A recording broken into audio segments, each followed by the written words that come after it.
Hello दोस्तों, हमारे YouTube channel पे आप लोगों का स्वागत है। मैं हूं कमलकांत और अभी जो आप लोगों के सामने बात रखने वाले हैं वो काफ़ी सनसनीखेज है शिक्षक बहाली के संदर्भ में। देखिए दोस्तों, बिहार में शिक्षक बहाली के संदर्भ में लगातार जो चीज़ें कही जा रही थी कि गुणवत्तापूर्ण शिक्षा के लिए सरकार नई वैकेंसी ला रही है, लेकिन तरह तरह की बातें इसमें हुई। बीपीएससी के माध्यम से परीक्षा लेने की बात हुई।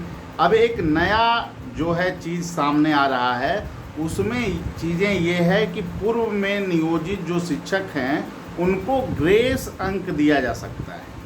अब ग्रेस अंक क्या होगा, क्या उनको बेनिफिट दिया जाएगा, तो इसमें जो है कि कुछ अंकों के लिए उनको छूट मिलेगा, यानी कि उनका जो कटअप होगा वो अलग रखा जा सकता है और फिर उनका समायोजन इन्हीं सीटों में से होगा।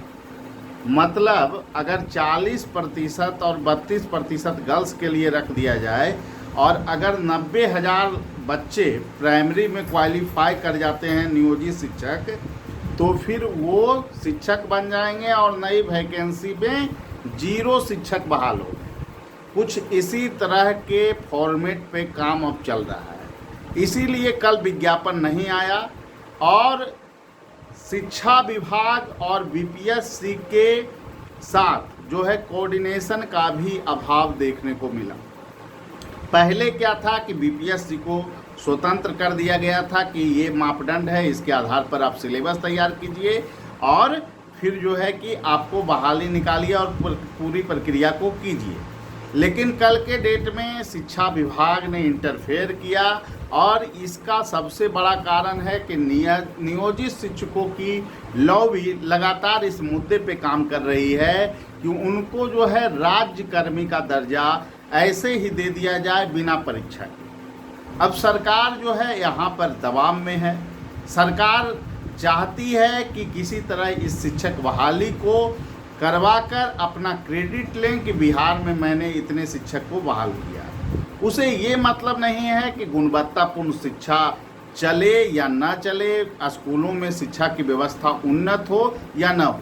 मैं ऐसा इसलिए कह रहा हूँ कि यही बिहार सरकार थी जिन्होंने शिक्षा मित्र को बहाल करवाया। यही बिहार सरकार थी जिसने नंबर पाओ के आधार पर नौकरी बांटी और बिहार में शिक्षा व्यवस्था के बदतर हालात हैं।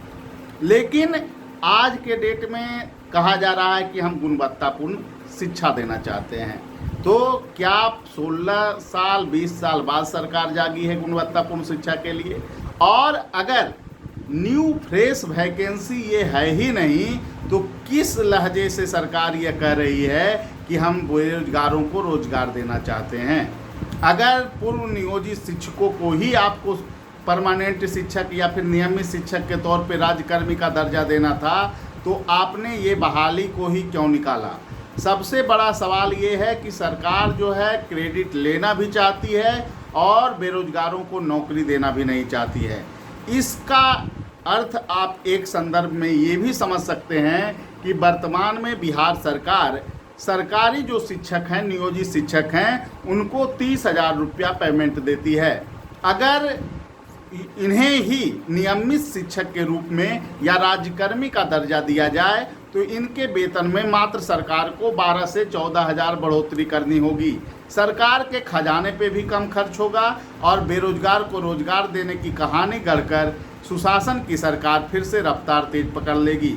और यही कारण है कि शिक्षा विभाग इस पर काम करना भी शुरू कर दिया है। स्पष्ट शब्दों में समझें तो बिहार के शिक्षा व्यवस्था को फिर से चौपट करने की दिशा में एक नई कहानी रची जा रही है और बिहार के युवा पूर्व प्राथमिक शिक्षक निदेशक की जो पीडीएफ है उसको पढ़ते हुए जा रहे हैं और शिक्षक बहाली के लिए वो सचेत नहीं है। नियोजित शिक्षक ने जो पूर्व में नियोजित शिक्षक हैं वो अपनी मांग को लगातार रख रहे हैं। उनकी गलती को भी हम नहीं देंगे क्योंकि उनका हक है कि वो राज्यकर्मी का दर्जा लें। लेकिन क्या ये फ्रेश वैकेंसी हो पाएगी? इस पर एक बहुत बड़ा प्रश्न चिन्ह खड़ा हो चुका है। देखिए, सरकार की मानसिकता क्या है, इसको समझने का आप प्रयास कीजिए। आप देखिएगा कि पहले बिहार में इंजीनियरिंग सेवा की बहाली आई थी, उसके बाद फिर इन्होंने क्या किया कि पूर्व में जो इंजीनियर कॉन्ट्रैक्ट पे बहाल थे उनको 25% का ग्रेस दिया जाए। आप समझ सकते हैं कि 25% के ग्रेस को अगर दे दिया जाएगा तो क्या कंपटीशन में नए लड़के आ पाएंगे? बिल्कुल भी नहीं। और वही कारण है कि इंजीनियरिंग के छात्रों ने जो है आंदोलन किया, क्योंकि बीच में रूल को बदला गया था और उन पे लाठियां चलाई गई। उनके विवाद को अभी तक सोल्व नहीं किया गया, विधानसभा में प्रश्न उठते रहे।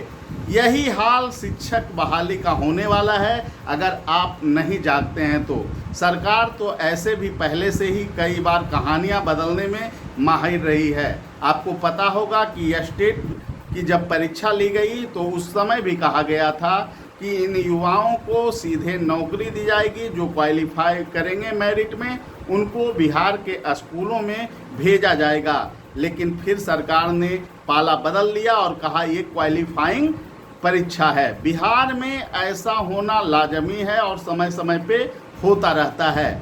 अब यहाँ पर देखिए 1,78,000 वैकेंसी जो है, इसमें नियोजित लोगों को भी मौका मिल रहा है।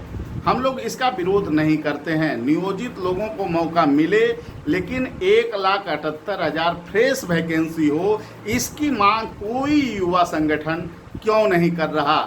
क्या आप लोग जो भी लोग सक्रिय लोग हैं वो जो है कि आप लोग जो यूट्यूब पर पढ़ाना शुरू कर दिए हैं बहुत सारे लोग, तो क्या आप लोग चुप बैठे रहेंगे? अगर इसी तरह चुप बैठे रहेंगे तो वही हाल होने वाला है जो इंजीनियरिंग सेवा का हुआ था। मैं ऐसा इसलिए कह रहा हूँ क्योंकि बिहार में कुछ भी संभव है और ऐसा होता आया है, और गुणवत्तापूर्ण शिक्षा से सरकार को कोई लेना देना नहीं है, वो आप भी समझ सकते हैं। बिहार में 18 साल से अगर बीपीएससी के माध्यम से परीक्षा नहीं हुई तो गुणवत्तापूर्ण शिक्षा का ठीकरा सिर्फ जो है कि आपको तेजस्वी यादव के ऊपर क्यों फोड़ा जाए? क्या सुशासन की सरकार 18 साल तक सोई थी? क्या पूर्व में जो सरकार थी वो बिहार के युवाओं के भविष्य से खेल रही थी? बिहार के बच्चों से गुणवत्तापूर्ण शिक्षा से क्या सरकार को पहले लेना देना नहीं था? अब तेजस्वी जी उप मुख्यमंत्री बन चुके हैं। ऐसे में सरकार पर हमला करना तो दूर, वो सरकार के एक पार्ट हैं। तो आप अपने भविष्य के प्रति सचेत हो जाएं। बड़ा निर्णय होने वाला है। बेरोजगारों को नहीं, पूर्व में रोजगार प्राप्त कर रहे शिक्षकों को ही नौकरी देने की नई पहल पे सरकार काम कर रही है। आपको ये वीडियो जैसा भी लगा हो, लेकिन एक दूसरे को शेयर जरूर करें, क्योंकि बिहार के शिक्षा व्यवस्था को चौपट करने की पूरी कहानी लिखी जा चुकी है। ठीक है, सभी लोगों को धन्यवाद। फिर अगले वीडियो में मिलेंगे।